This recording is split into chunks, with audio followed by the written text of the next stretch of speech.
Tahukah kamu bahwa selama Perang Dunia I, istilah campak kebebasan digunakan untuk menyebut campak Jerman? Penyakit ini menyebar luas di tengah peperangan dan menjadi momok bagi banyak tentara dan warga sipil.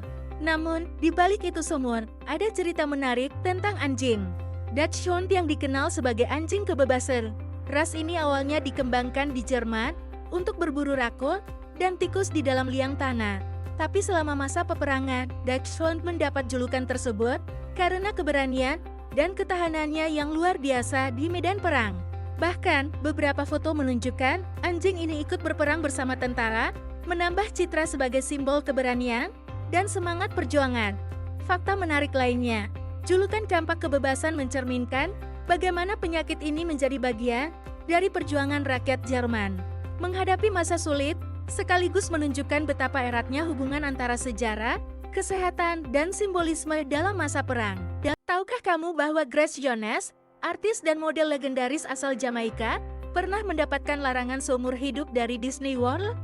Keputusan ini diambil setelah insiden yang cukup mencuri perhatian. Pada tahun 1982, Grace Jones menghadiri acara promosi di Disney World dengan gaya yang sangat berani dan berbeda dari biasanya, termasuk kostum yang nyentrik dan penampilan yang penuh energi serta ekspresif. Penampilannya dianggap tidak sesuai dengan citra keluarga dan norma yang diharapkan oleh Disney. Sebagai akibatnya, Disney World secara resmi mengeluarkan larangan seumur hidup untuk Grace Jones dari semua taman hiburan mereka. Keputusan ini mencerminkan bagaimana Disney menjaga citra dan norma yang ketat terkait penampilan artis di tempat umum. Meskipun begitu, insiden ini justru menambah legenda dan cerita unik tentang Grace Jones sebagai sosok yang berani dan tidak takut tampil beda, sekaligus menjadi bagian dari sejarah kontroversial Disney.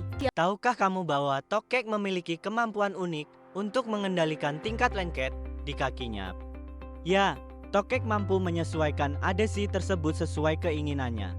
Hal ini berkat struktur mikroskopis pada permukaan kaki mereka yang terdiri dari jutaan setai kecil yang memungkinkan mereka menempel dan melepaskan diri dari berbagai permukaan dengan mudah. Menariknya, tokek bisa mengatur tingkat adhesinya melalui mekanisme neurologis yang kompleks, sehingga mereka bisa berjalan di langit-langit atau memanjat permukaan halus tanpa jatuh. Fakta menarik lainnya, kemampuan ini menjadi inspirasi bagi para ilmuwan untuk mengembangkan teknologi perekat yang dapat digunakan di bidang medis dan industri yang bisa menempel kuat, namun juga dilepas tanpa merusak permukaan.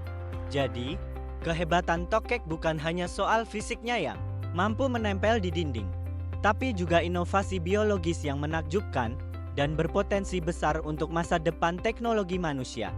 Tahukah kamu saat lebah madu bertabrakan satu sama lain, mereka mengeluarkan suara kecil seperti uhut, yang sebenarnya adalah bentuk komunikasi antar koloni.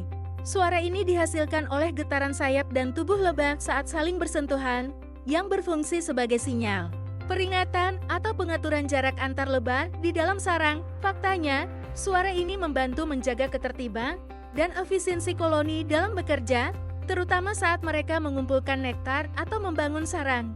Keunikan ini menunjukkan betapa kompleks dan terorganisirnya kehidupan lebah, makhluk kecil yang memainkan peran besar dalam ekosistem sebagai penyerbuk utama tanaman.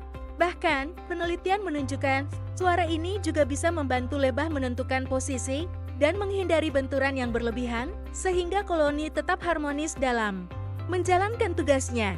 Tahukah kamu bahwa di balik kesuksesan film horor klasik Night of the Living Dead, ada kisah menarik tentang sang sutradara, George A.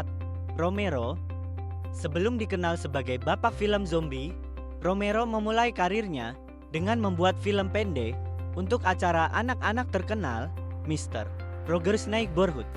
Fakta ini menunjukkan bahwa Romero memiliki latar belakang yang berbeda dari yang kita bayangkan, dan pengalaman tersebut memberinya dasar kreativitas yang kuat dalam berkarya. Perjalanan Romero dari film pendek ke dunia perfilman horor menunjukkan bahwa setiap langkah kecil bisa menjadi batu loncatan besar.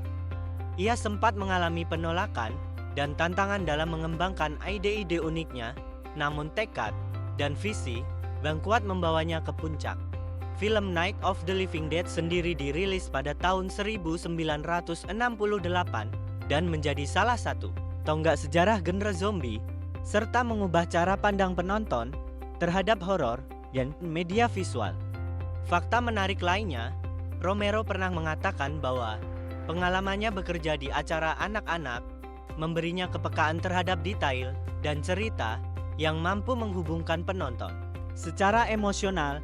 Jadi, jangan heran jika film horor yang gelap dan menegangkan itu menyimpan jejak kreativitas dari latar belakang yang tak terduga.